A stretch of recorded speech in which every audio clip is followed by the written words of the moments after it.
तो हमारा अगला टॉपिक है चैप्टर 9 जो ये है causes of disequilibrium and measures to correct disequilibrium in BOP balance of payment. हमने पिछले चैप्टर में जाना बैलेंस ऑफ पेमेंट क्या होता है। वो एक तरह से एक देश का इनकम एंड रिसीट सेक्शन है जो फॉरेन से कंपैरिजन बनता है फॉरेन इनकम से, जो कि import export foreign investment lending etcetera में ज़्यादा फोकस रहता है।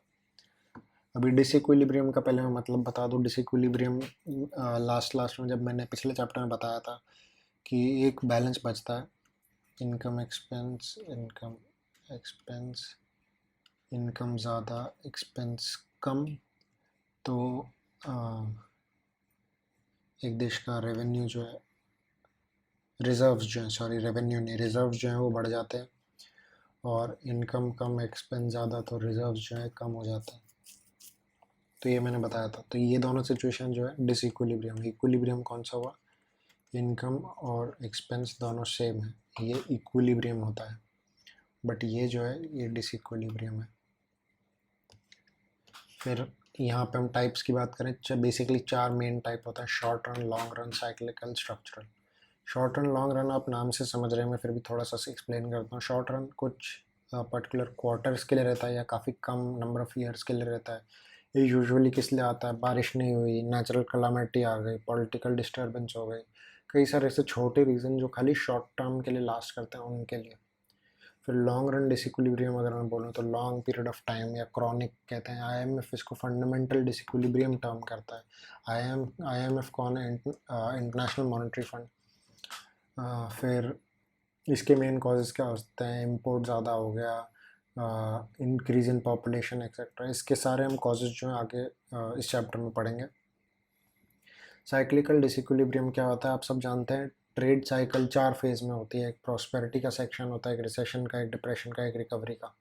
ये 4 सेक्शन होते हैं ट्रेड साइकिल के। और ये ट्रेड साइकिल की वजह से जो है कई बार इकोनॉमी में डिसइक्विलिब्रियम आता है कि आपके इनकम ज़्यादा है, एक्सपेंस ज़्यादा है, तो उसको क्या कहते हैं, साइक्लिकल कहते हैं। फिर स्ट्रक्चरल डिसइक्विलिब्रियम कैसे आता है, कई बार आप इकोनॉमी स्ट्रक्चरल चेंज करने की कोशिश करते हैं। जैसे आपने एकदम से टैक्स रिजीम चेंज कर दिया। अगर आप बोलेंगे कि पिछले साल टैक्स लगाया था, इनकम टैक्स लगाया था, इस साल टैक्स नहीं लगाएंगे, तो अगर इस साल टैक्स नहीं लगाएंगे तो स्ट्रक्चरल चेंज आया। स्ट्रक्चरल चेंज की वजह से जो है इकोनॉमी में अगेन डिसइक्विलिब्रियम आ सकता है। फिर इसके कई कॉजेज़ हैं। सबसे जो पहला कॉज है वो इंक्रीज़ इन इम्पोर्ट्स है। इंक्रीज़ इन इम्पोर्ट्स, हमने इम्पोर्ट ज़्यादा करना शुरू कर दिया, एसेंशियल गुड सर्विस इम्पोर्ट कर दिया, डेवलपमेंट प्रोग्राम कर लिया, पॉपुलेशन ग्रोथ की वजह से कर लिया। डेमोन्स्ट्रेशन इफेक्ट एक होता है, वो मैं एक्सप्लेन करता हूँ, आप बाकी की एक्सप्लेन करने की ज़रूरत नहीं है।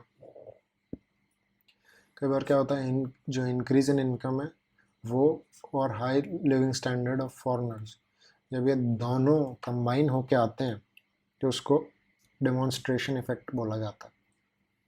फिर आता है लो और डिक्लाइन इन एक्सपोर्ट। एक्सपोर्ट गिरने लग जाए, यहाँ पे था इम्पोर्ट बढ़ रहे हैं, इम्पोर्ट से इंक्रीज़ हो रहे हैं, यहाँ पे बोला गया है एक्सपोर्ट जो है डिक्लाइन हो रहे हैं, तो उसकी वजह से भी ऐसा हमको चेंज देखने मिलता है। Low income elasticity of demand, discovery of substitute, protectionist trade policy. जब नए सब्सटीट्यूट आए तो प्रॉब्लम आया, या इनकम इलास्टिसिटी नहीं है, लोग खर्चा नहीं कर सकते तो प्रॉब्लम आया। प्रोटेक्शनिस्ट ट्रेड पॉलिसी आई जो कि हमने एक नॉन टैरिफ बैरियर्स पिछले कुछ चैप्टर्स में पढ़े थे वो। फिर साइक्लिकल ट्रांसमिशन, ये मैंने ऊपर आपको यहाँ पे पढ़ा है। साइक्लिकल डिसइक्विलिब्रियम क्या होता है, तो वही साइक्लिकल ट्रांसमिशन, मतलब एक फेज़ से दूसरे फेज़ में जब हम एंटर करते हैं तो यहाँ से यहाँ पे आए, यहाँ पे आए, या यहाँ से इधर गए, तो कोई भी डायरेक्शन में जब आप जाएंगे तो एक थोड़ा सा ट्रांसमिशन होता है। वो ट्रांसमिशन की वजह से जो है डिसइक्विलिब्रियम अगेन हो सकता है। कैपिटल फ्लाइट, ये मैं आपको पॉइंट एक्सप्लेन करता हूँ। कई बार क्या होता है, कैपिटल आपका जो है रिड्यूस होने लगता है। एक डिमिनिशिंग बैलेंस पे कंपनीज का कैपिटल या कंट्रीज वर्क कर रही हैं, क्योंकि क्या है, इन्वेस्टर्स हाई रिटर्न चाहते हैं बट आप हाई रिटर्न प्रोवाइड नहीं कर पा रहे, तो इन्वेस्टर्स अपनी इन्वेस्टमेंट्स विड्रॉ कर रहे हैं। तो ये क्या हो गया, कैपिटल फ्लाइट हो रहा है आपका, और कैपिटल जा रहा है। इकोनॉमिक टर्बुलेंस से भी हो सकता है ये कई बार, कि लोग कैपिटल निकाल के भागते हैं अगर आप इकोनॉमी में टर्बुलेंस ज़्यादा है तो। तभी आप कभी देखेंगे कि जो अंडर डेवलप्ड कंट्रीज़ हैं उनमें ज़्यादा लोग बिज़नेस ओपन नहीं करते, कैपिटल इन्वेस्ट नहीं करते, सिर्फ इस रीज़न से कि इकोनॉमिक स्टेबिलिटी नहीं है वहाँ पे। फिर आता है स्ट्रक्चरल एडजस्टमेंट्स। कई बार कंट्री स्ट्रक्चर अपना पूरा इकोनॉमी का जो स्ट्रक्चर है उसको चेंज करती हैं, जैसे कि मैंने यहाँ पे आपको ये पॉइंट एक्सप्लेन किया था। फिर ग्लोबलाइजेशन की बात करें, जैसे जैसे ग्लोबलाइजेशन बढ़ रहा है, WTO थोड़ा सा लिबरल होते जा रही है और फ्री ट्रेड इनकरेज करा जा रहा है, तो एक उसकी वजह से भी इकोनॉमिक डिसइक्विलिब्रियम क्रिएट होता है। और ऐसा नहीं है कि सारे डिसइक्विलिब्रियम नेगेटिव ही हो, सब में आपके रिजर्व्स के बैलेंस जो है कम ही हो। ऐसा भी होता है कि आपके रिजर्व्स के बैलेंस बढ़ रहे हो, किसी में आपकी इनकम ज़्यादा एक्सपेंडिचर कम है। और डिसइक्विलिब्रियम थियोरी में बोला जाता है कि नहीं होना चाहिए, बट बिना डिसइक्विलिब्रियम के कोई कंट्री सर्वाइव उतना ईजिली नहीं कर सकती है। तो मेजर्स टू करेक्ट डिसइक्विलिब्रियम, सबसे पहला expenditure reducing and adjusting policy. तो इन्होंने क्या बोला, दो तरीके की पॉलिसी, मॉनेटरी पॉलिसी को जो है टाइट करो और कॉन्ट्रैक्शनरी फिस्कल पॉलिसी बनाओ। ये हमने पिछले कई सालों में इकोनॉमिक्स में पढ़ा है कि मॉनेटरी पॉलिसी क्या होता है, फिस्कल पॉलिसी क्या होता है। तो गवर्नमेंट को क्या करना पड़ता है, ये दोनों पॉलिसीज़ को जो कंट्रोल करना पड़ता है, अपने एक्सपेंडिचर जो गवर्नमेंट एक्सपेंडिचर है उनको कम से कम करना पड़ता है, जिसकी वजह से कंट्री में जो है थोड़ा सा ग्रोथ स्लो डाउन हो। ग्रोथ स्लो डाउन होगी तो बाहर के एक्सपोर्ट्स जो हैं हमारे, सॉरी, जब ग्रोथ स्लो डाउन होगा तो हमारे कंट्री में डिफ्लेशन का मोड चालू हो जाता है, जो यहाँ पर मेंशन करा है हमारे पास, यानी कि हमारा जो बैलेंस ऑफ पेमेंट्स का डेफिसिट है वो रिड्यूस होना शुरू हो जाता है। फिर expenditure switching policies, expenditure switching policy जो है हम यहाँ से रीड करते हैं, devaluation is used to correct deficit of balance of payment, revaluation is used to correct surplus of balance of payments. कई बार क्या होता है, बैलेंस ऑफ पेमेंट में सरप्लस या डेफिसिट जो भी होता है उस पर्टिकुलर रिलेशन में डिवैल्यूएशन या रीवैल्यूएशन करा जाता है आपके एक्सपेंडिचर्स का, आपके इनकम्स का, जिसकी वजह से आपका जो है बैलेंस ऑफ पेमेंट करेक्ट हो जाता है। तो ये आप यहाँ पे क्या कर रहे हैं, अपने जो भी एक्सपेंस हैं उनको स्विच कर रहे हैं एक नए कैलकुलेशन मेथड पे। आप पहले उनको XYZ तरीके से कैलकुलेट कर रहे थे, आप दूसरे तरीके से कैलकुलेट करें। और यूजुअली ये जो डिवैल्यूएशन या रीवैल्यूएशन है ये करेंसी के लिए होता है। आप किसी और चीज़ को किसी में जब आप कंपैरिजन करते हैं बैलेंस ऑफ पेमेंट्स में, आपके ऐसे कोई एसेट लायबिलिटी नहीं है जिनको आप डीवैल्यू या रीवैल्यू कर सकते हैं, आपकी करेंसी है। तो आपकी करेंसी इंक्रीज़ कर सकते हैं या डिक्रीज़ कर सकते हैं, जिसकी वजह से आपका जो है बैलेंस ऑफ पेमेंट करेक्ट हो सकता है। अभी ये कंडीशंस फॉर सक्सेस दे रखी हैं, ये कुछ खास पढ़ने की ज़रूरत नहीं, आप पढ़ना चाहें खुद से एक बार इसको रीड करना है, ज़्यादा कुछ इसमें डिटेल्ड है नहीं। ये 2 पॉइंट और है इधर। उसके बाद हमारे पास आते हैं डायरेक्ट मेजर्स। हमने पिछले के चैप्टर में पढ़ा था tariffs, Kota's, export promotion, import substitution, financial controls.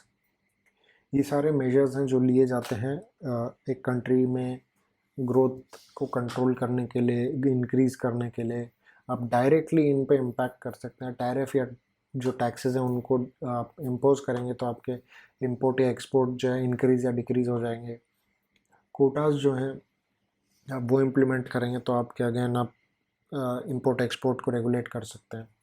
Export promotion मतलब आप एक्सपोर्टर्स को जो है सब्सिडीज़ ऑफ़र कर रहे हैं, आप एक्सपोर्टर्स को कम मिनिमम डॉक्यूमेंटेशन पे काम करने बोल रहे हैं, तो उनको और प्रोत्साहित किया जाएगा कि वो ग्रो करें और बिज़नेस आगे बढ़ाएं, ज़्यादा एक्सपोर्ट करें।